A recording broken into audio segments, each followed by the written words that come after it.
relevons avec intérêt cette présentation et les délibérations qui l'accompagnent, qui traitent d'un sujet effectivement très difficile au niveau national et sur lequel l'île a encore un important chemin à accomplir, celui de la lutte contre l'habitat indigne. Rassurez-vous, Madame Baderi, notre groupe sera à vos côtés sur ce chemin, pourvu qu'il soit exigeant à l'égard de tous pour faire reculer l'habitat indigne. C'est une tâche de longue haleine. Vous avez d'ailleurs cité vos collègues qui en ont la charge avec vous.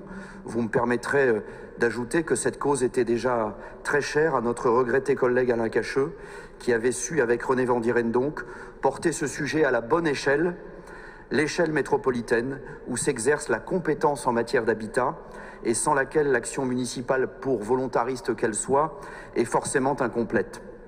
Alors au niveau national, on estime à plus de 400 000 le nombre de logements du parc privé potentiellement indignes en métropole.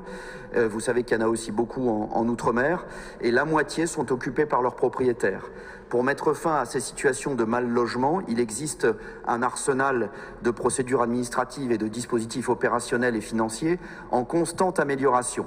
La loi Elan a ainsi prévu la simplification des polices de lutte contre l'habitat indigne, auparavant éclatées par thématique.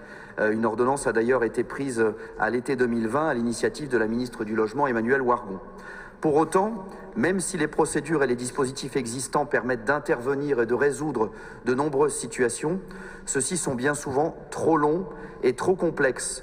Le sujet reste donc d'une pleine actualité.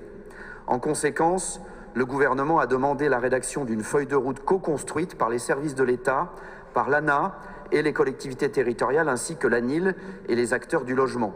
Des groupes de travail ont été mis en place afin de cibler les besoins, d'identifier les freins et de proposer des mesures concrètes et opérationnelles, l'identification et le ciblage des points forts et des points de blocage étant un préalable à la définition des actions. Leur mise en œuvre relève soit de domaines réglementaires, opérationnels et financiers, soit de la coordination et de l'animation territoriale. Et vous nous avez présenté ce qui était fait ici à Lille. Cette feuille de route sera prochainement rendue publique. À l'automne, c'est prévu à l'occasion d'un comité de pilotage national auquel les villes volontaires pourront être associées. Et c'est d'ailleurs là que nous vous invitons à vous porter volontaire à ce titre, tant les enjeux à Lille sont importants. S'agissant du sujet précis de la délibération et de la volonté de renouveler cette convention avec la Caisse d'allocation familiale, eh bien, il s'agit de tirer un bilan et de faire pleinement usage de la possibilité donnée par la loi de suspendre le versement de l'APL en cas de non-décence. L'objectif n'est évidemment pas de sanctionner le locataire, mais au contraire de l'accompagner pour inciter le bailleur à effectuer les travaux de mise en conformité tout en limitant les conséquences pour le locataire. De l'incitation à la contrainte, nous considérons qu'il n'y a qu'un pas qu'il faut franchir avec fermeté si l'on veut véritablement avancer sur ce sujet et dissuader durablement les marchands de sommeil.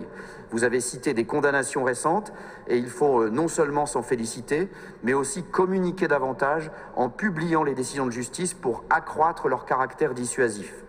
En votant favorablement cette délibération, nous souhaitons donc que cet avenant permette d'appliquer plus efficacement cette disposition législative en bénéficiant également d'un financement de la CAF pour les interventions de la collectivité. Je vous remercie.